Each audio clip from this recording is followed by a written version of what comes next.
आदाब दोस्तों, मैं सनम एजाज और जम्मू कश्मीर की सियासत पे हम नज़र रखे हुए, जम्मू कश्मीर के हालात पे नज़र रखे हुए और जम्मू कश्मीर में कल ही जम्मू कश्मीर की सरकार के कुछ बयानात या कुछ फैसले सामने आए। उन्हीं फैसलों, उन्हीं बयानात के पस मंज़र में क्या कुछ सूरत हाल है जम्मू कश्मीर की, सीधा रुख करेंगे हमारे साथ जम्मू कश्मीर की साबका पूर्व बने चीफ मिनिस्टर महबूबा मुफ्ती। और महबूबा मुफ्ती पीडीपी की सरपरस्त हैं। बहुत शुक्रिया महबूबा जी ज्वाइन करने के लिए। कोई इधर उधर की बात नहीं, सीधा सवाल आपसे। कल ही जम्मू कश्मीर की सरकार ने कई कवानीन पिछले कुछ दिनों से लाए हैं। लैंड ग्रांट्स का जो मामला है, उसके साथ साथ अगर देखा जाए फैमिली आइडेंटिटी कार्ड, ये वो बंदे हैं जिन पे इस वक्त कश्मीर में बहस। आपका टेक लेना चाहूंगा, क्या है आपका टेक इस पे? देखिए, इसमें जो हमारा पहले खदशा था, खदशा के यकीन था पीडीपी को, जो 370 हटाने के पीछे जो मंशा थी, जो इनका एजेंडा था बीजेपी का, वो यही है कि किसी तरीके से जो यहाँ की शिनाख्त खत्म की जाए जम्मू कश्मीर की, और यहाँ के लोगों को जो अभी जो लेटेस्ट इन्होंने कानून लाया है, यहाँ के लोगों को जमीन से बेदखल करके बाहर से सेटलर्स को लाया जाए। ये जो शेख साहब के वक्त में लैंड टू द टिलर दी गई थी, जमींदारों की जमीन जो है काश्तकारों को दी गई थी, आज उसका उल्टा हो रहा है। और ये जमीन किसको देना चाहते हैं, क्या करना चाहते हैं इसके साथ, वो बिल्कुल बीजेपी वालों के पास एक बाज़ाब्ता रोड मैप है। जिस तरह फलस्तीन में इजरायली जो है सेटलर्स को लाते हैं बाहर से, उनको बसाते हैं और फलस्तीनियों को वहां से निकालते हैं, बिल्कुल वही उसी पे अमल हो रहा है यहाँ भी। और ये बहुत गलत है। एक तरफ से ये कहते हैं कि जम्मू कश्मीर हमारा अटूट अंग है, यहाँ के लोग हमारे अपने हैं, दूसरी तरफ से यहाँ के लोगों के साथ इतनी ज्यादतियां हो रही हैं। हमारे जो वसाइल हैं उनके पे डाका डाला जाता है, रेत बाजरी हो, पानी हो, बिजली हो, और आप जमीन के ऊपर भी इस किस्म का जो है कब्जा, एक हिसाब से कब्जा करने की कोशिश की जा रही है। यहाँ का बिजनेस खत्म करने की कोशिश की जा रही है। यहाँ जो इन जमीनों पे, लीज की जमीनों पे जो दुकानें हैं, जो कारोबार है, जो होटल है, उनको कहते हैं आप खाली करो, हम जी यहाँ सैनिक कॉलोनी बनाएंगे। तो ये बहुत ही जुल्म है इस वक्त जो चल रहा है, और ये बीजेपी के एजेंडे का एक हिस्सा है। एक मुस्लिम मेजॉरिटी स्टेट में वो यहाँ के मुसलमानों को, बिलखुसूस कश्मीरियों को पूरी तरह से डिसएम्पावर करना चाहते हैं। महबूबा जी, ये तो जम्मू में भी इम्प्लीमेंट होगा, जम्मू कश्मीर का ही कानून है, जम्मू में भी इम्प्लीमेंट होगा। और सबसे बड़ी बात, जिनका लीज खत्म हुआ है उनको लीज रिन्यू नहीं किया जा रहा है, तो इसमें ऑब्जेक्शंस कहाँ पे हैं? नहीं, देखिए ना, ये तो लीज खत्म किस बुनियाद पे लीज खत्म करेंगे? क्या ये पूरे कंट्री में, पूरे मुल्क में ये कानून चलता है? ये जम्मू कश्मीर के लिए क्यों ऐसे कानून चलाए जा रहे हैं? और सैनिक कॉलोनी बनाएंगे, उसमें ये भी लिखा है कि सैनिकों के लिए इसमें हम बनाएंगे, कॉलोनीज बनाएंगे। और यहाँ के कारोबार तो इसी पे है। आपको मालूम होगा कि ज्यादा से ज्यादा जो कारोबार है, जो लीज की जमीन है, चाहे होटल है, चाहे दुकान है, चाहे दूसरे कारोबार है, इसी लीज की जमीन पे काम करते हैं। तो इसका मतलब है कि आपका जो ऑन स्लॉट है वो यहाँ की मईशत पे है। यहाँ की मईशत खत्म करना चाहते हैं, यहाँ के लोगों को बेरोजगार करना चाहते हैं, और उसके साथ साथ जो हमारी जमीन है किसी और को देना चाहते हैं। ये हमारी शिनाख्त को खत्म करना चाहते हैं, कश्मीरी की शिनाख्त को खत्म करना चाहते हैं, डोगरों की शिनाख्त को खत्म करना चाहते हैं। जब मैं कश्मीरी कहती हूँ तो उसमें डोगरा भी आता है। हम लोगों की शिनाख्त को खत्म करना चाहते हैं, तो ये तो चलेगा नहीं ये मामला। महबूबा जी, मैं एक सवाल और आपसे जानना चाहूँगा। पिछले कुछ दिनों से जो सरकार इंक्वायरीज कर रही है, उसको आप बता रही हैं कि पॉलिटिकल वेंडेटा है। जो पिछले कुछ दिनों से जो चाहे रिक्रूटमेंट इंक्वायरीज वगैरह हैं, आप उसको क्यों पॉलिटिकल वेंडेटा बता रही हैं? इसके बारे में जो हमारी रिक्रूटमेंट हुई या सीबीआई इंक्वायरी जहां पे भी होती है, मैं सीबीआई इंक्वायरीज को कहेंगे, जहां पे भी सीबीआई। देखिए ना, अभी देखिए, अभी तक जितनी भी रिक्रूटमेंट हुई है उसमें इम्तिहान होते हैं, इंटरव्यू होते हैं, सब होते हैं। जब लिस्ट निकलने वाली होती है तो बोलते हैं इसमें करप्शन हुई। अगर इसमें करप्शन हुई तो वो करप्शन हुई नहीं, वो करप्शन बाज़ाब्ता की जाती है ताकि लिस्ट को कैंसिल किया जाए और उसके बाद बाहर वाले लोगों को इसमें अप्लाई करने का मौका दिया जाए। तो ये सारा गेम प्लान जो है, यहाँ के लोगों को डिसएम्पावर करके ज्यादा से ज्यादा बाहर के लोगों को, चाहे वो जमीन का मामला हो, चाहे वो नौकरियों का मामला हो, बाहर के लोगों के लिए पूरे फ्लड गेट्स खोलना चाहते हैं ये। और यहाँ के लोगों के लिए जो एवेन्यूज है उनको बंद करके बाहर के लोगों को बसाना चाहते हैं। तो बिल्कुल सिंपल सी बात है। आप देखिए जेके बैंक में कितने सारे लोगों को गोल्डन हैंड शेक देके उनको जबरदस्ती उनको रिटायर कर रहे हैं। क्यों रिटायर कर रहे हैं? ताकि बाहर से लोगों को लाया जाए। कोई अकाउंटेबिलिटी नहीं, हमें मालूम नहीं कहाँ से कितने लोग आ रहे हैं, कहाँ कहाँ किनको कितनी नौकरियां दी जा रही है, जो जमीन हमसे खाली करवा रही है किन लोगों को दे रही है, तो कुछ भी पता नहीं हम। महबूबा जी, आप सीबीआई इंक्वायरी पे मैं दूसरा सवाल आपसे पूछना चाहूँगा। आपके दौर में जब बैक चैनल अपॉइंटमेंट्स हुई, जब नेशनल कॉन्फ्रेंस पीडीपी थी, और आप तौर पे लोगों ने इल्ज़ाम लगाया कि कहीं ना कहीं आपने उनको अंडर कारपेट उस मामले में सब पे खामोशी इख्तियार की।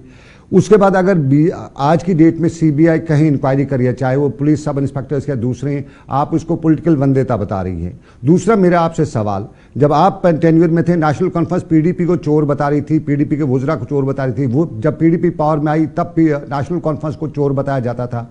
फारूक अब्दुल्ला साहब का जो उनका क्रिकेट स्कैंडल है, वो पीडीपी ने, मुझे याद है इमरान रजा अंसारी ने उस पर बड़ा हंगामा किया था, वो आपकी कैबिनेट में मिनिस्टर थे, तब ये सब कुछ ठीक था, चोर थे। आज ठीक कैसे हो गए? जब भी फारूक अब्दुल्ला साहब से पूछताछ की जाती है, किससे पूछताछ की थी, आप कहते हैं ये पॉलिटिकल वंदेता है।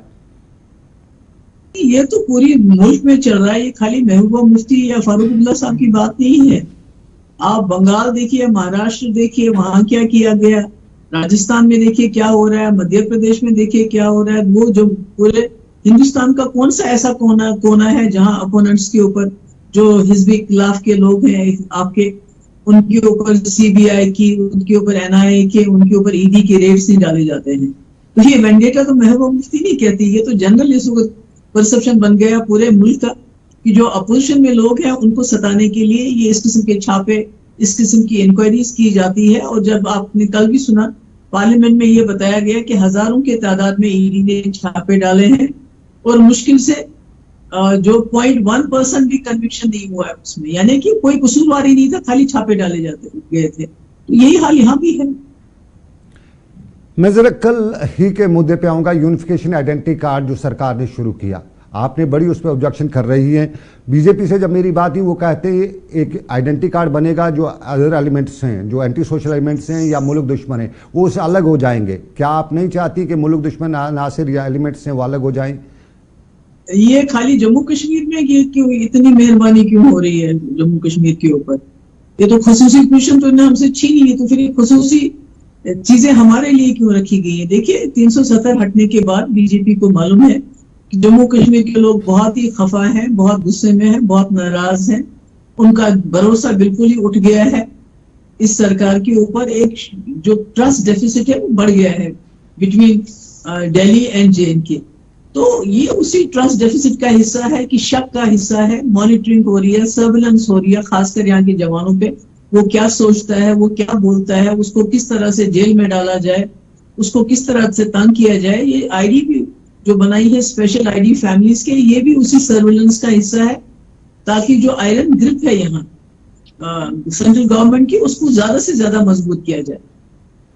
नहीं, कल अगर मैं फारूक साहब को कोट करूं, फारूक साहब बताने कि हमारा सब कुछ इनके पास डाटा है, अब और भी ले जाए तो कौन सा फर्क पड़ेगा, ऑलरेडी सब कुछ इनके पास है, कौन सी चीज़ छुपी हुई है। तो उस पर अगर कोई सरकार कहीं पे अकाउंटेबिलिटी कर रही है, कहीं लोग गिन रही है सरकार पूरी तरह से, तो अपोजिशन की जमातें या जितनी भी लीडरशिप है उनको सपोर्ट करना चाहिए इस सारे में। देखिए, जैसे मैंने पहले बताया कि बीजेपी ने पूरा जो इजराइल की पॉलिसी है फलस्तीन में, उसी को ही अप्लाई कर रहे हैं। वहीं पर ये कार्ड भी बनते हैं, वहीं पर जो है लोगों पे नजर रखी जाती है, वहीं पर लोगों को, फलस्तीनियों को मकानों से निकाल के उनकी जमीन पे कब्जा किया जाता है, वहीं पर इस किस्म के आइडेंटिटी कार्ड्स वगैरह, ये सारा उसी चैप्टर का हिस्सा है जो इजराइल फलस्तीन में कर रहा है। और यही पॉलिसी बीजेपी ने जम्मू कश्मीर में इख्तियार की है। और स्पेशल आइडेंटिटी कार्ड्स जो है फैमिलीज के लिए, वो उसी पॉलिसी का, उसी सर्विलेंस का हिस्सा है। महबूबा जी, आपके जो बयानात हैं दिल्ली में या मुल्क की काफ़ी आवाम जो है, खासतौर पे जो प्रो बीजेपी है, उनको अच्छी नहीं लगती है, वो आपको अलहदगी पसंद एलिमेंट्स में गिन रही है। कहीं ना कहीं इससे कुछ लोग कहते हैं जम्मू कश्मीर की सियासत को भी नुकसान हो रहा है, पीडीपी को भी नुकसान हो रहा है। क्या ऐसा वाकई में आपको नहीं लगता है कि जम्मू कश्मीर के में कहीं इसके सपोर्ट में कुछ लोग आना चाहते हैं नेशनल लेवल पे, आपके बयानात से वो इसके मुखालिफ होते जा रहे हैं? देखिए, मैं जो बात कहती हूँ मैं सच की बुनियाद पे कहती हूँ, और जम्मू कश्मीर के लोगों का जहाँ पर उनके तशख्खुस का, जहाँ उनके इज्जत नफ्स का सवाल होगा, वहां मैं कोई कॉम्प्रोमाइज नहीं करूंगी। जहां तक बीजेपी का सवाल है, आपको पता है कि इन्होंने प्रियंका गांधी को भी बोला इलेक्शन में कि आप जो है टेररिस्ट के साथ आपकी हमदर्दी है। राहुल गांधी को बोलते हैं कि ये जो है टुकड़े टुकड़े गैंग, एंटी नेशनल गैंग के साथ मिला हुआ है। तो जब वो राहुल गांधी, गांधी फैमिली, नेहरू फैमिली को एंटी नेशनल कह सकते हैं, उनको एंटी नेशनल करार दे सकते हैं, तो महबूबा मुफ्ती की तो बात ही नहीं। तो मुझे इन बातों से कोई घबराहट नहीं होती, कोई मुझे इससे कोई मुश्किल नहीं आती है, मगर ये जरूर है कि जहां तक हो सकेगा, जब तक हो सकेगा, मैं जम्मू कश्मीर के लोगों के बारे में बात करूंगी। उनके जो तशख़्ख़ुस है, जो उनके हुकूक है, उनकी पामाली के खिलाफ आवाज उठाती रहूंगी। आप जम्मू कश्मीर की चीफ मिनिस्टर रही हैं, मेंबर पार्लियामेंट रही हैं, बड़ी पॉलिटिकल बैकग्राउंड है आपका। जरा हम देखें ग्राउंड सिचुएशन आपकी नज़र में इस वक्त क्या है, क्या पॉलिटिकल सिचुएशन है, कोई पॉलिटिकल सिनेरियो बनता है चुनाव वगैरह के हवाले से? देखिए, चुनाव के लिए तो कोई ऐसा, ये जब आपने पंचायत के चुनाव कराए, डीडीसी के चुनाव कराए, दूसरे चुनाव कर रहे हैं, बाकी एक्टिविटी कर रहे हैं, आपके बीजेपी के सैकड़ों मिनिस्टर आके यहाँ घूमते रहते हैं, सब कुछ ठीक ठाक है बीजेपी के हवाले से। हालांकि मैं उस पर अग्री नहीं करती, कुछ भी ठीक नहीं है, लोग बहुत तकलीफ में हैं, लोगों को बात बात पे लोगों को जेल में डाला जाता है, मुसीबत में है लोग, बेरोजगारी है, बेकारी बढ़ गई है, करप्शन बहुत ज्यादा हो गया है, हर हिसाब से लोगों को तंग किया जाता है। मगर अगर उसके बाद इलेक्शन की कोई बात होती है, इलेक्शन वो करवाना चाहते हैं, तो इलेक्शन करवाने में मेरे ख्याल में कोई रुकावट नहीं होनी चाहिए। मरकजी सरकार को अगर वो कहते हैं सब कुछ ठीक ठाक है, तो मुझे समझ नहीं आता है वो इलेक्शन क्यों नहीं करवाना चाहते हैं। वो तो बेहतर उसका जवाब वही दे सकते हैं। अगर हम कल के चीफ जो स्टेट इलेक्शन कमीशन है उनका जो स्टेटमेंट देखें, उन्होंने पंचायती इंतखाबात की तैयारी की बात की, तो क्या कहीं से आपको लगता है कि फिलहाल जम्मू कश्मीर में सिर्फ पंचायती इंतखाबात होंगे, असम्बली इंतखाबात के हवाले से कोई इनपुट? देखिए, बीजेपी पंचायत की बात ऐसे करती है जैसे पहली बार जम्मू कश्मीर में हमने पंचायत इलेक्शन करवाए, और पंचायत इलेक्शन जो है मुतबादिल नहीं हो सकता है जो गवर्नमेंट, स्टेट गवर्नमेंट होती है, जो गवर्नमेंट बनती है। अगर होता तो फिर बीजेपी के ये बड़े बड़े मिनिस्टर ये भी पंचायत मेंबर होते, सब कुछ होते, तो फिर सरकार बनाने की क्या जरूरत है किसी भी स्टेट में या कंट्री में। तो मेरा मतलब है कि पंचायत अपनी जगह है, मगर जो स्टेट बॉडीज के इलेक्शन होते हैं, जो असेंबली के इलेक्शन होते हैं, उनका अपना एक रोल होता है। यहाँ लोग बेचारे मारे मारे फिर रहे हैं, कोई पूछने वाला नहीं, कोई सुनने वाला नहीं है, तकलीफ में है लोग, किसको सुनाए, किसको बताए, रिप्रेजेंटेटिव ही नहीं है उनका कोई। महबूब जी, एक सवाल जो बहुत खटकता है लोगों को, आपने पीएजीडी बनाया, सभी जमातों ने मिलकर बनाया, उसमें से कुछ लोग निकल गए, लेकिन दो बड़ी जमातें National Conference, PDP, BJP PAGD बना के चल रही थी। लेकिन पिछले कई दिनों से हम देख रहे हैं इलेक्शन के प्रोसेस के हवाले से आपके अपने लोग अपनी कॉन्स्टिट्यूंसी में काम कर रहे हैं, नेशनल कॉन्फ्रेंस अपने लोग, यानी कहीं ना कहीं दूरी है, अपनी अपनी लेवल पर आप चुनाव लड़ने की बात, उस अलग अलग की दुकान जो है उसमें पीएजीडी का फ्यूचर क्या है जम्मू कश्मीर में? अब देखिए, मैंने पहले भी कहा पीएजीडी को इलेक्शन इकट्ठे लड़ने के लिए बनी है क्या? पीएजीडी तो इस मकसद के लिए नहीं बनी, पीएजीडी बड़े मकसद के लिए बनी है कि जो 2019 में हमारी जो खुसूसी पोजीशन को खत्म किया गया है, उसको दोबारा कैसे बहाल किया जाए, जम्मू कश्मीर के लोगों की हुकूकों को किस तरह से उनकी हिफाजत हो जाए, किस तरह हम जुल्म सितम के खिलाफ इकट्ठे होकर लड़े, उसके लिए पीएजीडी बनी है। न सिर्फ कि आप म्यूनिसिपैलिटी इलेक्शन इकट्ठे लड़े नहीं लड़े, असेंबली इलेक्शन इकट्ठे लड़े नहीं लड़े, अगर इकट्ठे लड़ते हैं अच्छी बात है, नहीं लड़ते हैं तो कोई उसमें कोई ये नहीं है कि कोई बड़ा बहुत बड़ी मुसीबत होगी, वो तो पार्टीज का अपना फैसला होगा। बाकी पीएजीडी का बहुत बड़ा मकसद है, बहुत बड़ा विजन है, नहीं, शायद इसीलिए दिल्ली वाले इससे बहुत घबराते हैं, पीएजीडी से बहुत घबराते हैं दिल्ली वाले। क्यों घबराते हैं? नहीं महबूब जी, जब आप इलेक्शन में जाएंगे, हमारा मकसद क्या है, जब आप इलेक्शन में जाएंगी, नेचुरली नेशनल कॉन्फ्रेंस तनकीद करेगी पीडीपी की, पीडीपी इलेक्शन में वोटर के लिए इलेक्शन जब होगा तब की बात तब करेंगे। सपोज मान लेते पंचायती इलेक्शन होते हैं तो उसमें तो बड़ी परेशानी हो जाएगी, फिर कहीं ना कहीं डिवीजन आ जाएगा ना। जब इलेक्शन आएंगे तब की तब बात करेंगे ना, अभी से आप कैसे फैसला कर सकते हो उस वक्त क्या होने वाला होगा? नहीं, पावर बहुत जरूरी है किसी भी जगह पे। आप अगर पावर से दूर रहते हैं, नेशनल कॉन्फ्रेंस पीडीपी, क्योंकि अगर दोनों आमने सामने आ गए तो पावर तीसरा कोई ले जाएगा, पीएचडी फिर कहीं। मैंने कहा तो अभी से तो ये फैसले नहीं होते ना, जब इलेक्शन आएंगे नजदीक तो उसके बाद ये फैसला किया जाएगा कैसे करना है, क्या करना है। मैं महबूब जी, एक और सवाल है, शायद आप उसका जवाब दें या ना दें, लेकिन गुलाम नबी आज़ाद कहते हैं कि मैं जब चीफ मिनिस्टर था जम्मू कश्मीर का तो यहाँ पे कुछ पॉलिटिशियंस हैं वो सेपरेटिस्ट के साथ जुड़े हुए थे। गुलाम नबी आज़ाद बता रहे हैं कहीं ना कहीं दिल्ली में कुछ लोग आपकी पार्टी की तरफ इशारा कर रहे हैं, कुछ लोग महबूबा मुफ्ती का नाम भी ले रहे हैं। क्या गुलाम नबी आज़ाद के उस स्टेटमेंट पे कोई देखिए, गुलाम नबी आजाद साहब बहुत ही बड़े लीडर रहे हैं, चीफ मिनिस्टर रहे हैं, होम मिनिस्टर भी रहे हैं उसके साथ साथ। तो अगर उनके पास कोई इंफॉर्मेशन है तो उनको शेयर करनी चाहिए। आज भी बीजेपी की सरकार है दिल्ली में, और जो पीडीपी में जितने भी ज्यादा जो मिनिस्टर थे उसमें तो ज्यादातर आज बीजेपी के साथ हैं, उनके प्रॉक्सी पार्टीज बनी हुई हैं। तो अभी तो बीजेपी पीडीपी में तो कुछ खास बचा नहीं है, और आजाद साहब बेहतर जानते होंगे, अभी उनको बीजेपी को वो लिस्ट देनी चाहिए। हालांकि बीजेपी के पास तो ऑलरेडी कोई कसर नहीं रखी है, उन्होंने यहाँ छापे एनआईए के, सीबीआई के लोगों को पीएसए यूएपीए में बंद करने की। अगर कोई कसर बाकी लगती है आजाद साहब को तो वो भी पूरी करवा सकते हैं, इसमें कोई बात नहीं। दिल्ली और आपके दरमियान कोई बैक चैनल बातचीत हो रही है जम्मू कश्मीर के पॉलिटिशियंस के दरमियान? नहीं, कोई बात नहीं होती। खबरें आ रही हैं कि काफी दिल्ली से वफद आपके पास गए हैं, और कुछ सोर्सेज बता रहे हैं कि बड़े लोग भी गए हैं दिल्ली से। नहीं, ऐसा कुछ नहीं। महबूब जी, अगर आपको इस वक्त कहीं ग्राउंड पे उतारा जाता है, कहीं बातचीत के जरिए कोई बातचीत हो सकती है दिल्ली के साथ? ये तो हाइपोथेटिकल क्वेश्चन है, हम तो कभी बातचीत के खिलाफ नहीं रहे हैं। मगर बातचीत किस बारे में, किस चीज के बारे में? मसला कश्मीर के साथ महबूबा मुफ्ती के साथ बातचीत करने से तो मसला हल नहीं होगा। बात तो उन लोगों से करनी पड़ेगी जो नाराज है ज्यादा, गुस्से में है ज्यादा, और उसमें जो हमारा हमसाया मुल्क है पाकिस्तान, उसका रोल बहुत बड़ा बनता है, क्योंकि वो बार बार कहते हैं गवर्नमेंट एजेंसीज की पाकिस्तान यहाँ जो है वायलेंस करवाता है, ये करवाता है, वो करवाता है। तो जब बातचीत की बात होगी तो मेरा ख्याल में उसको पाकिस्तान के साथ बात करना, यहाँ जो लोग जो अलहदी पसंद है, जितने भी बच्चे हैं, उनके साथ बात करना बहुत जरूरी है। जब हमारे साथ बात करने की जरूरत पड़ेगी तो हम भी उस वक्त सोचेंगे कि क्या करना चाहिए। नहीं, सरकार तो कहती है, दिल्ली में से लेके जम्मू कश्मीर सरकार कहती है अलहदगी पसंदगी खत्म हो चुकी है, पथराव खत्म हो चुका है, सब कुछ ठीक ठाक है। आप तो फिर अगर सब कुछ खत्म हो गया तो ये स्पेशल आईडीज किस लिए, ये जो अलग अलग आईडीज, ये इतना दबाव क्यों, ये जर्नलिस्ट को तंग क्यों करना, लोगों को जेलों में क्यों डालना, सब पे शक क्यों करना, लोगों के पासपोर्ट क्यों बंद करना? अगर सब कुछ ठीक ठाक है तो फिर इस किस्म की ज्यादतियां क्यों चल रही है? तो सब कुछ ठीक ठाक है फिर तो जी, फिर हमारे हुकूक क्यों सलब किए गए हैं? हमारे लोगों, यहाँ जम्मू कश्मीर के लोगों के वो हुकूक क्यों नहीं है जो बाकी दुनिया में या बाकी मुल्क में है? किस तरह के हुकूक आप चाहती हैं? नहीं, आप बात नहीं कर सकते हो, खुल के बात नहीं कर सकते हो। कोई भी बेचारा, कोई नौजवान बात करेगा तो उसको जेल में डालते हो, ट्वीट करता है तो जेल में डालते हैं, शक की बुनियादों पे लोगों को बंद किया जाता है,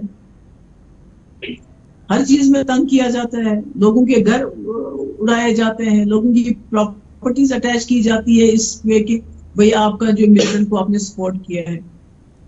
ये तो सब कुछ हो रहा है ना इसमें। शायद महबूबा जी आपको सवाल अच्छा ना लगे, तो हो रही है ना। लेकिन जम्मू कश्मीर में बड़ी तादाद में लोग कहते हैं कि ये सब कुछ हमारे पॉलिटिशियंस का किया करता है, जो कुछ आज बीजेपी जम्मू कश्मीर में या सरकार वहां पे कर रही है। रास्ता जम्मू कश्मीर की पॉलिटिकल पार्टीज ने दिया है, उसमें नेशनल कॉन्फ्रेंस का नाम आता है कि उन्होंने बीजेपी के साथ अलायंस किया तो कश्मीर में उनको दिखाया, ग्राउंड दिखाया। उसके बाद पीडीपी ने अलायंस किया तो कश्मीर की ग्राउंड सिचुएशन दिखाई, सब कुछ उन्हें पता लगा, और उसके बाद आज वो इस चीज़ को, उन्हें ग्राउंड सिचुएशन वहाँ की पता लगी, इस वजह से वो सब कुछ कर रही। क्या ये रिग्रेट है कश्मीर के पॉलिटिशियंस को? बाकी जमातों का मुझे मालूम नहीं, और पीडीपी ने बीजेपी के साथ अलायंस करके सबसे बड़ी कुर्बानी दी, क्योंकि हमने अलायंस करके इन लोगों को रोके रखा 3 साल तक। 10 महीने मुफ्ती साहब, 2 साल मैं थी, हमने 2.5-3 साल तक इनको रोका। इनके जो अजाइम थे वो पूरे नहीं होने दिए। मेरे वक्त में भी ये सैनिक कॉलोनी बनाना चाहते थे, हमने बनाने नहीं दी। मेरे वक्त में भी 370 के साथ ये कोर्ट में छेड़छाड़ करवाना चाहते थे, मैंने करने नहीं दिया।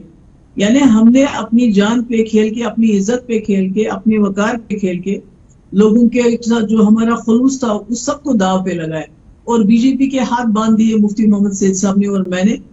और हमारे वक्त में इतना बड़ा डेलीगेशन आ गया अलहदगी के साथ बातचीत करने के लिए, सीज फायर हो गया, 12,000 नौजवानों की FIR वापस होगी, बातचीत की ऑफर हुई, बीजेपी की सरकार के साथ मिलके ही हमने ये सब कुछ किया।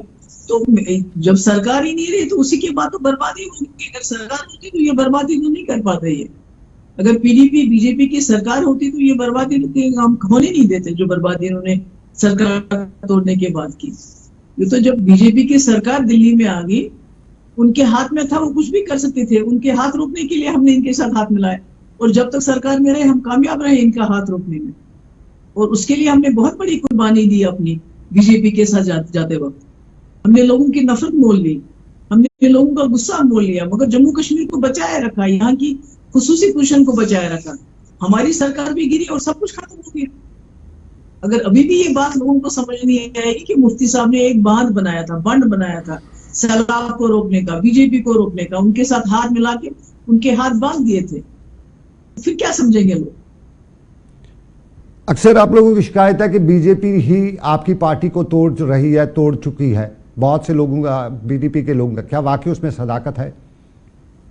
ये कोई शिकायत है कि आप नहीं देखते जितने भी हमारे एक्स लेजिस्लेटर्स, मिनिस्टर्स, वो या तो अपनी पार्टी में पीसी में चले गए हैं, और जो बाकी लोग हैं उन पे भी दबाव डाला जाता है, उनको भी प्रेशराइज किया जाता है कि भाई अगर आप अपनी पार्टी में जाओगे, पीसी में जाओगे तो आपको कुछ नहीं करेंगे। फाइलें बना के रखी हैं, केसेस बना के रखे हैं, पैसे का लालच, दूसरा लालच, सब ये तो सबको पता है। ये तो पीडीपी ही एक चैलेंज था बीजेपी को। इनको मालूम था कि अगर पीडीपी मजबूत रहती है तो ये हमें जो ये खराबी करना चाहते हैं, जो एजेंडा चलाना चाहते हैं, ये चलाने नहीं देंगे। इसलिए 2019 में 370 खत्म करने से पहले इन पीडीपी को खत्म कर दिया, उसको तोड़ दिया, उसके बाद उन्होंने 370 खत्म किया, क्योंकि पीडीपी बहुत बड़ा चैलेंज इनको लगता है बीजेपी को। क्या आज भी पीडीपी पे इस तरह का प्रेशर है?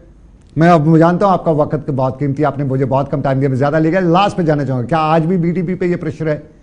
आज भी फोर्स किया जा रहा है? वहाँ हमारे वर्कर्स को बहुत तंग किया जाता है, छोटी छोटी लेवल पे उनको बुलाया जाता है, थानों में बुलाया जाता है, उनके बैंक अकाउंट्स चेक किए जाते हैं, उनको अलग अलग चीजों के जरिए उनको प्रेशराइज किया जाता है। अभी भी अभी देखिए सबको मकानों से निकाल दिया, सिक्योरिटी ले गए, तो क्या करें? ये प्रेशर नहीं है तो और क्या है? प्रेशर ही तो है ये, और क्या है? कहीं कोई उम्मीद नजर आ रही है उसके बावजूद भी पीडीपी रुकने वाली नहीं है। हमने यहाँ के लोगों को एतमाद दिया है, उनका एतमाद हासिल किया है कि हम जम्मू कश्मीर के लोगों के हुकूक और जम्मू कश्मीर के लोगों के जो अना है उसकी हिफाजत करने में आखिरी दम तक लड़ेंगे। मैं एक पॉलिटिकल सवाल में जो जरूरी अब एक लास्ट लेना चाहूंगा, आपकी इजाजत हो। अगर आप कहती हैं कि प्रेशर में आपके एमएलए को, आपके दूसरे लोगों को निकाला गया, अगर वो आज वापस आना चाहते हैं, महबूबा मुफ्ती क्यों रिलक्टेंट है, क्यों उनको वापस नहीं आने देती है? नहीं, देखिए, जिन्होंने इतने मुश्किल वक्त में महबूबा मुफ्ती को नहीं बल्कि पूरी कौम को धोखा दिया, लेकिन वो जब मजबूर यहाँ थे। के लोग जो है खून के आंसू रो रहे थे, तकलीफ में थे, 370 खत्म हो गया था, तो तब यही लोगों ने बाहर के लोगों के साथ, या यहाँ के जो बड़े बड़े जो दिल्ली से आए या बाहर मुल्कों से जो लोग आए, उनके सामने ये तस्वीर पेश की कि जम्मू कश्मीर में सब कुछ ठीक ठाक है, कुछ भी नहीं हुआ, यहाँ के लोगों को कोई तकलीफ नहीं, कोई दुख नहीं, यहाँ के लोगों की जो है जख्मों पे नमक छिड़क दिया। तो जब यहाँ के लोग उनको माफ करेंगे तो फिर महबूबा मुफ्ती भी उनको एक्सेप्ट कर लेगी, पर मुझे नहीं लगता यहाँ के लोग कभी उनको एक्सेप्ट कर पाएंगे, क्योंकि उन्होंने महबूबा मुफ्ती को नहीं, कौम को धोखा दिया है। ऐसे वक्त में उन लोगों के साथ हाथ मिलाए जिन्होंने हमारे तशख्खुस को मलिया मेट कर दिया था। नहीं, अगर किसी ने मजबूरी में किया होगा, प्रेशर में, जिस तरह आप कहते हैं प्रेशर में, तो अगर वो वापस आना चाहे तो कल उसको फिर प्रेशर आएगा तो फिर वही करेगा। कल वो एमएलए हमारे यहाँ बन के तो फिर उसको प्रेशर आएगा तो फिर चला जाएगा। चलिए, जो उसको एक बार आजमाया उसको दोबारा नहीं आजमाना चाहिए। चलिए महबूबा जी, बहुत बहुत शुक्रिया, आपने हमारे साथ ज्वाइन किया, बहुत बहुत शुक्रिया आपकी, नवाज़िश आपकी। महबूबा मुफ्ती साबका चीफ मिनिस्टर जम्मू कश्मीर की मेरे साथ श्रीनगर से इस्लाही नशरियात में मौजूद थी। बहुत शुक्रिया महबूबा मुफ्ती का। तो अभी बस इतना ही, दीजिए इजाज़त, रखिए अपना ख्याल।